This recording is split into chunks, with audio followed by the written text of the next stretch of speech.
मीना ने नाश्ते में पराठे और दाल रखी। शरद पहला कौर लेते ही बोल पड़ा, मीना, फिर दाल में नमक कम है। रोज की यही कहानी है। मीना पलटकर बोली, अरे तुम्हारे स्वाद की जुबान ही गड़बड़ है, नमक कम नहीं है, तुम्हारी आदत खराब है। अब टेबल पर सन्नाटा नहीं, बल्कि तीनों बच्चों की हंसी गूंज उठती है। चिंटू धीरे से बबलू को बोला, पापा को नमक कम मिला, अब 15 मिनट की स्पेशल लड़ाई देखेंगे। गुड्डी हंसते हुए, मम्मी पापा की लड़ाई से हमारा सुबह का एंटरटेनमेंट शुरू होता है, पॉपकॉर्न मंगवा लो। बबलू मुंह में पराठा ठूंसते हुए, मुझे तो बस खाना चाहिए, चाहे दाल में नमक हो या मिर्च। शरद बोला, तुम्हें 12 साल में दाल बनानी नहीं आई। मीना, और तुम्हें 12 साल में तारीफ करनी नहीं आई। शादी में कहा था तुम मेरी रानी बनोगी, अब बोलते हो नमक कम है। चिंटू बीच में बोला, पापा का वादा था कि रानी बनाएंगे, पर अब तो किचन की रसोइया बना दिया। फिर गुड्डी बोलती है, और हर रोज रसोइया से झगड़ते रहते हैं। शरद ने गुस्से में प्लेट खिसकाई, अब से मैं अपने लिए खुद खाना बनाऊंगा। मीना फुसफुसाते हुए बोली, वाह, देश का इतिहास बदल जाएगा, मास्टर जी अब शेफ बनेंगे। चिंटू बोला, पापा, जब आप रोटी बेलेंगे ना, तो वीडियो बनाऊंगा, डालूंगा कुकिंग विद एंग्री मास्टर जी।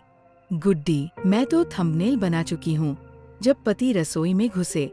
बबलू भोलापन से बोला, पापा जब खाना बनाएंगे तो क्या हमें भी नमक कम मिलेगा? झगड़े के बीच बबलू टेबल से गिर गया, हल्की सी चोट लगी। मीना दौड़ी, शरद भी घबरा कर आया। मीना ने बबलू को गोद में उठाते हुए आंखों में आंसू भरे बोले, देखा, इस लड़ाई के चक्कर में बच्चा गिर गया। शरद ने मीना की तरफ देखा, गुस्सा कहीं गायब हो चुका था। मीना, सच में हम बेवजह लड़ रहे थे, बच्चों के सामने रोज ऐसी बातें ठीक नहीं। मीना बोली, हाँ, जब नमक ज्यादा या कम हो जाए तो खाना फेंका नहीं जाता, ठीक किया जाता है, वैसे ही रिश्ते भी। चिंटू ने कैमरा उठा लिया, लो, अब इमोशनल सीन शुरू। पापा मम्मी अब एक दूसरे के हाथ पकड़ेंगे। गुड्डी हंसते हुए बोली, बबलू, अब तू गिरा तो हमारा पूरा एपिसोड ही इमोशनल हो जाएगा। बबलू हंसते हुए कहा, अब मैं नहीं गिरूंगा, लेकिन अगर फिर दाल में नमक कम हुआ तो बताऊंगा जरूर। शाम को पूरा परिवार एक साथ बैठा। इस बार मीना ने खास ध्यान से दाल बनाई और शरद ने पहली बार मीना की बनाई रोटी की तारीफ की। शरद बोला, आज की दाल में सिर्फ नमक नहीं, थोड़ा प्यार भी ज्यादा है। मीना मुस्कुरा दी और बच्चों ने तालियां बजाई। मीना ने तिरछी नजर से देखी और बोली, अब मस्का मत मारो। अच्छा सुनो, अगर सच में माफी चाहते हो तो कहीं ले चलो हमें, रोज रोज की बहस से बेहतर बाहर घूमना होगा। शरद असली डर में लेकिन मुस्कुराते हुए, ठीक है, कल बच्चों को लेकर वाटर पार्क चलते हैं। चिंटू चिल्लाया, वाटर पार्क? मम्मी पापा के झगड़ों से ज्यादा पानी अब बाहर देखेंगे।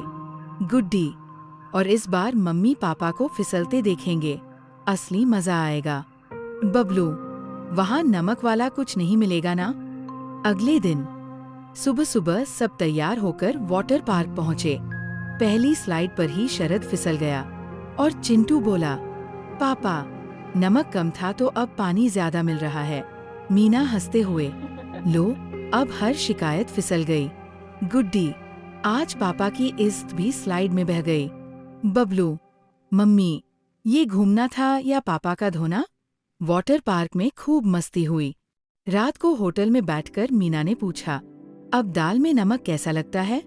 शरद मुस्कुराकर बोला, अब तो हर चीज में स्वाद है, क्योंकि साथ में हंसी है, प्यार है और थोड़ा पानी भी। झगड़े हर घर में होते हैं, पर जब हंसी और समझदारी साथ हो तो हर बहस प्यार की कहानी बन जाती है।